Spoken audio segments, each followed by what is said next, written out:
बच्चों हम लोग आज इंटीग्रेशन के टॉपिक पर आ गए हैं। हमने अब तक क्या देखा, हम लोगों ने डिफरेंशिएशन को पढ़ा अच्छे से कि कैसे हम किसी भी चीज़ को स्मॉलेस्ट से स्मॉलेस्ट कैसे डेरिवेटिव कर सकते हैं। डेरिवेटिव का मतलब हमने देखा कि डेरिवेटिव कितना क्या होता है। डेरिवेटिव एक स्मॉलेस्ट पार्ट को आप कह सकते हो, एक स्मॉलेस्ट चेंज को आप कह सकते हो डेरिवेटिव। अब उसी का उल्टा हमारे को पढ़ना है विच इज़ इंटीग्रेशन, जो सिर्फ इनवर्स ऑफ डेरिवेटिव है। डेरिवेटिव का बिल्कुल इनवर्स है। जो इंटीग्रेशन है आपको दो पार्ट में डिवाइड हो रखा है, एक इंडेफिनिट इंटीग्रेशन और एक डेफिनिट इंटीग्रेशन। इंडेफिनिट इंटीग्रेशन का क्या मतलब है यहाँ पर, अगर छोटा सा बेसिक समझे हम लोग क्या, कि जो इंडेफिनिट इंटीग्रेशन है उसमें आपके पास जो आंसर आएगा उसके बहुत सारे डिफरेंट पॉसिबिलिटी हो सकती है। कि किसी मेथड से आपने किसी का इंटीग्रेशन सॉल्व करा, उसका एक आंसर आ गया, किसी मेथड से आपने इंटीग्रेशन सॉल्व करा, उसका एक आंसर आ गया, तो डिफरेंट आंसर आएंगे। नाम से भी क्लियर हो रहा है इनडेफिनेट इंटीग्रेशन। और डेफिनेट इंटीग्रेशन का क्या मतलब हुआ कि आपका किसी भी तरीके से आप करो, ओवरऑल आंसर आपका एक डेफिनेट आएगा। तो ये इसका मतलब होता है। और छोटा लॉजिकली अगर हम समझ सकें तो इंटीग्रेशन का जो सिंबल होता है वो ये होता है, एक बड़ा सा एस, ठीक है ना, जैसा भी समझो आप। तो डेफिनेट इनडेफिनेट इंटीग्रेशन में आपके पास ऐसे होता है, और डेफिनेट में आपके पास यहाँ पर एक लिमिट भी लिखी जाती है, ठीक है ना, ए बी जैसे हो गया, ठीक है। यहाँ पर आपके पास कोई भी एक फंक्शन लिखा जाएगा, और यहाँ वो किसके रिस्पेक्ट में डेरिवेटिव रहा होगा वो यहाँ पर लिखा जाएगा, और यहाँ पर भी सेम फंक्शन और उसका डेरिवेटिव। तो इसका जो भी आंसर आता है, मान लो इसका आंसर आ जाता है इंटीग्रेशन करने के बाद कैपिटल एफ एक्स, स्मॉल लिखा है मैंने, यहाँ कैपिटल लिखा है, प्लस में सी, हमें नहीं पता इसके साथ क्या था ऐसा, इसलिए इसको हम इनडेफिनेट, मतलब आप डेफिनेट आंसर नहीं दे पा रहे हो इसका, ठीक है। और इसमें आंसर आपका आएगा कैपिटल एफ एक्स, और एक बार ये वाली लिमिट, एक बार ये वाली लिमिट। दैट मीन्स कि एक पर्टिकुलर आंसर आएगा आपका F B minus F A. जो भी आंसर होगा उसमें से एक बार बी पुट कर दोगे एक्स की जगह पर, और एक बार ए पुट कर दोगे, सब्ट्रैक्ट कर दोगे, तो ये डेफिनेट आंसर आपका आ जाएगा। तो इंटीग्रेशन का हम लोगों ने देखा, इंटीग्रेशन हम सिंबल में लिखते हैं। थोड़ा सा और इसमें मैं बात कर लूँ आप लोगों से इंटीग्रेशन में, जैसे लॉजिकली अगर हम समझते हैं किसी क्वेश्चन को, जैसे आपको दे रखा है y is equals to x की पावर 3, तो इसका डेरिवेटिव क्या था, इसका डेरिवेटिव था dy by d x is equals to 3x²। तो अब कोई बोलेगा कि यार ये जो है फंक्शन, इसका स्मॉलेस्ट पार्ट हमने बना दिया, ये इसका ग्राफ बनाओगे आप तो कुछ ऐसा बनेगा।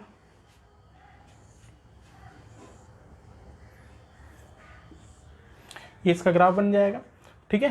तो ये बन गया आपका स्मॉलेस्ट पार्ट, ठीक है, ये इसका स्मॉलेस्ट पार्ट होगा। अगर आप छोटा सा अगर आप चेंज देखोगे यहाँ पर, तो इसका जो स्लोप क्या आएगा वो इतना हो जाएगा। अब इसी को आपको इंटीग्रेट करके सारा पार्ट बनाना है, तो सारा पार्ट कैसे बनेगा, तो आप ये dx इधर ले जाओ, और यहाँ हम कर देंगे इंटीग्रेट बोथ साइड।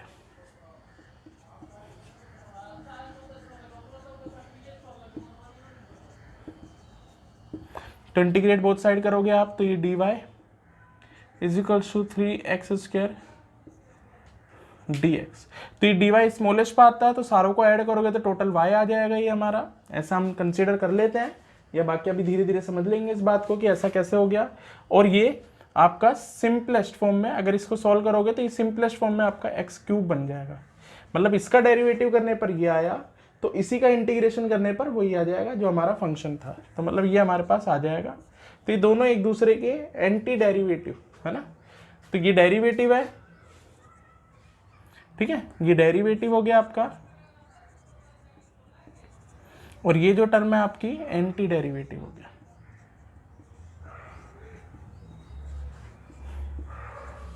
तो बस आपको इतना सोचना पड़ता है इसमें कि आपको ये समझना पड़ेगा कि किसका डेरिवेटिव करके आया। मतलब इंटीग्रेशन में जो भी टर्म आपको दी होती है वो एक डेरिवेटिव टर्म दी होती है, जो एक स्मॉलेस्ट पार्ट होती है, और उसको जोड़कर हमको प्रॉपर बनाना पड़ता है, ठीक है ना। और यहाँ पर एक प्लस का सी भी लगाएंगे हम लोग, वो भी मैं आपको समझा देता हूँ कैसे।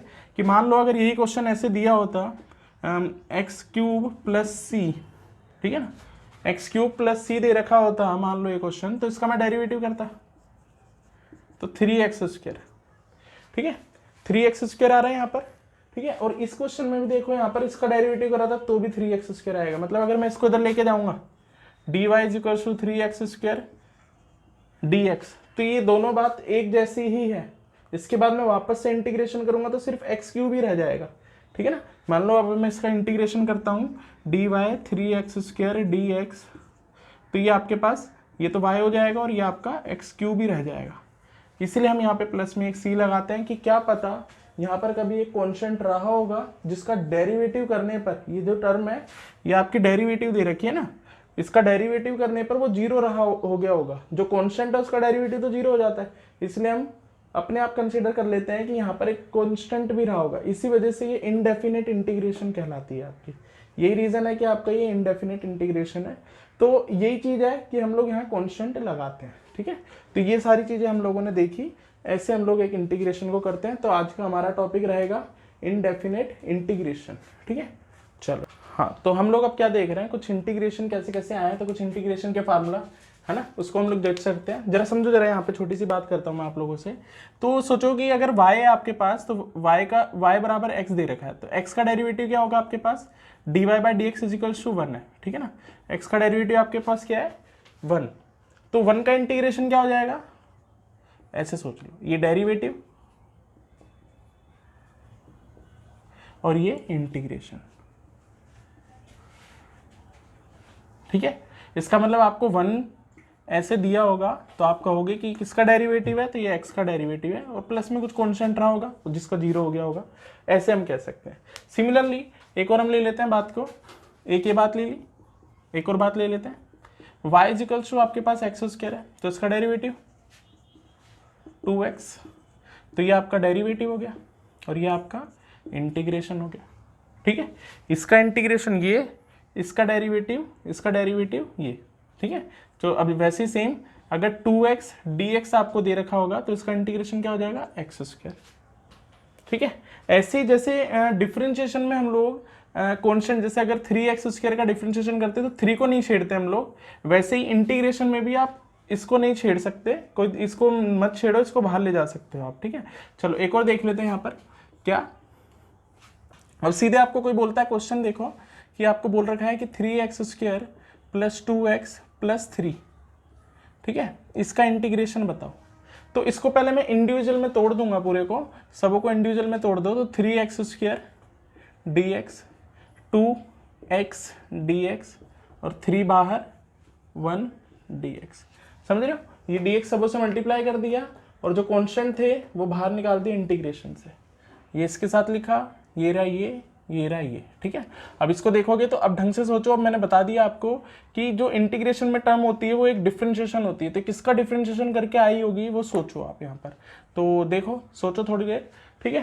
तो देखो ढंग से कि ये इसकी एक पावर ज्यादा करोगे, अगर आप x³ डिवाइडेड बाय 3 करोगे तो इसका डेरिवेटिव करके देखो, 3 आगे आएगा, 3 से 3 कैंसिल और इसकी पावर 2 हो जाएगी।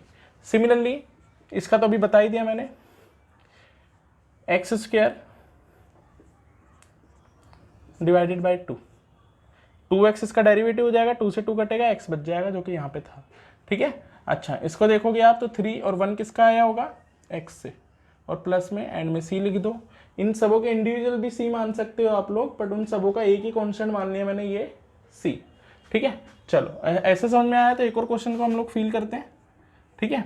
x की पावर 4 है, dx है, तो इसका इंटीग्रेशन क्या रहा होगा सोचो, ठीक है। तो ये सोचो कि किसका डेरिवेटिव करके आया होगा, तो मेरे माइंड में सेट हो रहा है x की पावर 5 डिवाइडेड बाय 5 प्लस में c। सिमिलरली x की पावर अगर 10 होगी, इसका डेरिवेटिव करके देख सकते हो आप लोग, ये 5 आगे आएगा, 5 से 5 कैंसिल और इसकी एक पावर कम जो कि 4 ही बन जाएगा। अब ये किसका डेरिवेटिव करके आया होगा, तो x की पावर 11 अपॉन में 11 प्लस में c, कांस्टेंट तो लगाना ही पड़ेगा आपको, ठीक है। तो ऐसे ही आपके पास एक जनरल फार्मूला आप निकाल सकते हो। इन सबों चीज में एक चीज देख सकते हो आप लोग, यहाँ 4 है तो यहाँ 5 5, यहाँ 10 है तो यहाँ 11 11। ऐसे ही अगर आपके पास x की पावर n है तो यहाँ क्या हो जाएगा, x की पावर n+1 अपॉन में n+1 plus c। This is the answer of this topic.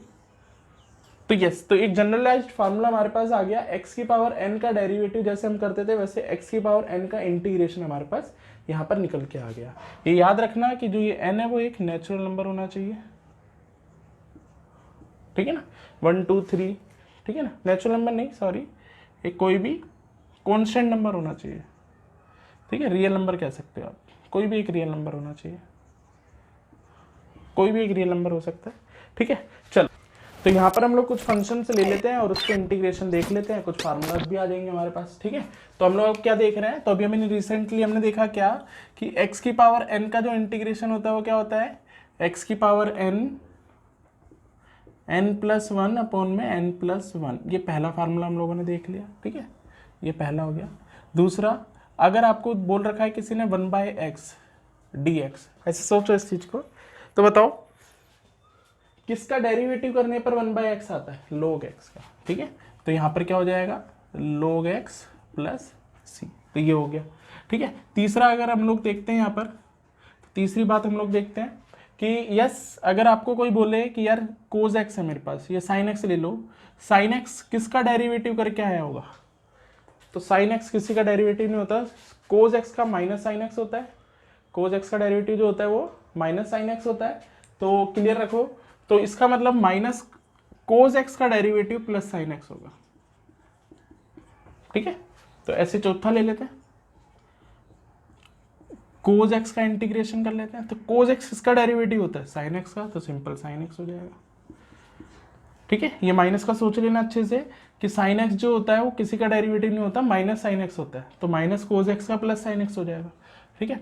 अच्छा, फिफ्थ ले लेते हैं, sec square x, sec square x किसका डेरिवेटिव होता है, tan x का, तो यहाँ tan x लिख दो आप। अच्छा, छठा, हाँ, cosec square x, cosec square x किसका डेरिवेटिव होता है, तो माइनस कोसेक एक्स को, ठीक है ना, माइनस कोसेक एक्स का डेरिवेटिव आप करोगे, सॉरी कोट एक्स का ना, माइनस कोट एक्स का डेरिवेटिव करोगे तो माइनस कोसेक स्क्वायर एक्स आएगा, तो उसके साथ वो आपका प्लस का बन जाएगा, ठीक है। तो ये आपका बन गया, ठीक है। अगला देखो आप लोग, अगला क्या फार्मूला आ रहा है हमारे पास, sec x tan x, sec x tan x का डेरिवेटिव क्या होता है, तो उसका डेरिवेटिव होता है हमारा सेक एक्स, ठीक है ना। सेक एक्स का डेरिवेटिव ये होता है, याद रखना हमेशा इंटीग्रेशन के अंदर, इंटीग्रेशन के अंदर एक डेरिवेटिव होता है जिसको सोचना है आप लोगों को, ठीक है। अच्छा, अगला देखते हैं हम लोग, सेक एक्स टेन एक्स हमारा हो गया। अब हम लोग लेते हैं अगला कोसेक एक्स कोट एक्स, तो माइनस कोसेक एक्स का ये हो जाएगा, ठीक है।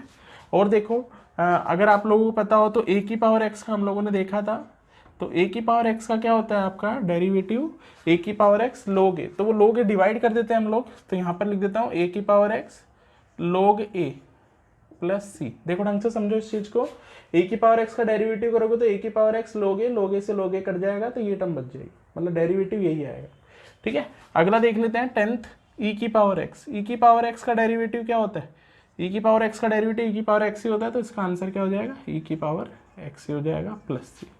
तो ये इसके फार्मूलाज हो गए यहाँ पर, कुछ और लोग हम लोग इनवर्स के देख लेते हैं। तो साइन इनवर्स एक्स किसका होता है, साइन इनवर्स एक्स का डेरिवेटिव क्या होता है, 1/(1 माइनस एक्स स्क्वायर), मतलब इसका इंटीग्रेशन करूंगा तो ये आएगा, ठीक है ना। ऐसे अगर आपको कोई बोले कोस इनवर्स एक्स का क्या होता था, कोस इनवर्स एक्स का डेरिवेटिव क्या होता है, तो कोस इनवर्स एक्स का होता है माइनस में, सेम चीज माइनस में, ठीक है। तो अगला देखोगे आप 10 का, तो 1 प्लस एक्स स्क्वायर अगर आप देखोगे तो क्या हो जाएगा 10 इनवर्स एक्स प्लस सी। अगर आपसे कोई बोलता है कि भाई कोट का बताओ, तो माइनस में आ गया, सेम चीज माइनस में, ये हो जाएगा, ठीक है ना। तो ये आपका हो जाएगा कोट इनवर्स एक्स, ठीक है। अच्छा, अगला रह गया आपका सेक एक्स, तो सेक एक्स का क्या हो जाएगा आपका 1 में x square minus 1 x D x, तो ये सेक इनवर्स एक्स हो गया। और कोसेक एक्स का देखोगे तो माइनस में same term, minus cosec inverse of x plus C. अच्छा, यहाँ पर एक छोटी सी बात और मैं ले लूँ आप लोगों की, जैसे आपको किसी ने पावर बेस एंगल, हम लोगों ने चेन रूल पढ़ा था, तो उसमें हम लोग क्या करते थे, जैसे अगर आपको कोई क्वेश्चन दे दिया y equals to sign 2x, तो हम लोग कैसे करते थे इसका differentiation, dy/dx is equals to 2 sine 2x cos 2x, sorry 2 cos 2x, मैंने बेस का करा, पावर तो है नहीं, बेस का करा cos 2x और 2x का करा तो इंटू 2, तो ये आपका आ जाएगा 2 cos 2x, ये आपका डेरिवेटिव आ गया। ठीक है, अब इसमें जो ये है आपका जो एंगल का जो डेरिवेटिव है वो मल्टीप्लाई में हो गया। ठीक है, सेम चीज अगर आपसे कोई बोलता है यार इंटीग्रेशन बताओ, सिंपल cos 2x का इंटीग्रेशन बताओ, तो हम लोगों को पता है कि cos 2x जो सिर्फ cos x होता है, यहाँ देखो cos x का इंटीग्रेशन sin x है, तो इसका मतलब ये डेरिवेटिव sin x से हुआ होगा, तो sin 2x। पर अगर मैं इसका डेरिवेटिव करूंगा तो एक्स्ट्रा क्या आ जाएगा आपके पास, 2 आ जाएगा ये रहा, तो उसी 2 से डिवाइड कर देते हैं इसमें ताकि सेम आ जाए। अब इसका डेरिवेटिव करो, ये टर्म आ जाएगी। इसका मतलब क्या होता है, अगर आपके पास किसी एंगल में डेरिवेटिव करते हैं, मतलब इसमें क्या करते हैं हम एंगल का डेरिवेटिव से मल्टीप्लाई, इसमें एंगल के डेरिवेटिव से डिवाइड, ये याद रखना। बट जो डेरिवेटिव आ रहा है वो कांस्टेंट होना चाहिए, इसकी एक कंडीशन है, वो कांस्टेंट होना चाहिए, तभी आप कर पाओगे, ये बात याद रखना। अब जैसे ऐसे बहुत सारे क्वेश्चन है, जैसे आपसे अगर मैं बोलूँ कि यार ax प्लस बी का डेरिवेटिव बताओ इसकी पावर 3 का, तो इसको मैं कंसीडर कर सकता हूँ अपने फार्मूला के हिसाब से, इसको मैं x बोल सकता हूँ। क्यों? क्योंकि इसका जो डेरिवेटिव है वो कांस्टेंट है a। अगर ये मान लो कुछ ऐसे होता ax स्क्वायर प्लस बी का होल स्क्वायर, चलो स्क्वायर ले लेते हैं, ठीक है, स्क्वायर, तो इसमें a प्लस बी का होल स्क्वायर का फार्मूला लगाओगे तभी सोल्व कर पाओगे, ऐसे नहीं कर पाओगे। क्यों? क्योंकि इसका जो डेरिवेटिव आ रहा है वो 2ax आएगा, इसका 0, इसका 2ax, तो इसको डायरेक्ट नहीं कर सकते हम लोग, तो इसको मैं भी कर देता हूँ, पर इसको मैं x मान सकता हूँ और एंड में जो भी हमारा इसका डेरिवेटिव है उससे डिवाइड कर दूंगा, जैसे इसमें करा है। तो इसमें मैं x मान लूंगा तो x की पावर 2, तो क्या हो जाएगा ax प्लस बी की पावर 2 प्लस 1 अपॉन में 2 प्लस 1, और इसके डेरिवेटिव से एक बार डिवाइड। ये आंसर है इसका, चेक कर सकते हो, यही आएगा आपका। ठीक है ना, तो क्या आ गया आपके पास आंसर, ax प्लस बी की power 3 divided by 3a plus C, ये डेरिवेटिव हो गया इसका। अब इसका करोगे तो होल स्क्वायर खोल दो इसका a का स्क्वायर b का स्क्वायर प्लस 2ab। अब इसमें इंडिविजुअल का करना पड़ेगा आपको, तो a स्क्वायर तो कांस्टेंट है, बाहर आ गया, x की पावर 4 का 5/5, b बाहर आ गया इंटीग्रेशन से, तो 1 बचेगा यहाँ पर। चलो मैं ऐसे लिख देता हूँ इसको अच्छे से, ठीक है, ठीक है, इसमें भी 2a भी बाहर आ जाएगा, तो x स्क्वायर dx। चलो इसको भी एंड में करेंगे अगले स्टेप में, तो a स्क्वायर बाहर, x की पावर 4 dx। चलो अब सॉल्व कर लो, a का स्क्वायर x की पावर 5/5 प्लस b का स्क्वायर, x 1 का x होता है, ठीक है, और ये आपके पास क्या है 2ab सेम, और x का करोगे स्क्वायर का तो 3/3 प्लस c, तो ये इसका आंसर हो जाएगा। तो ये चीज़ जरूर याद रखना कि अगर आपके पास डेरिवेटिव करने पर कांस्टेंट आ रहा है तो आपका क्वेश्चन छोटा हो जाता है, आप इसको होल स्क्वायर से भी करोगे तो भी कोई दिक्कत नहीं है, आंसर वो सेम ही है। ठीक है ना, चलो।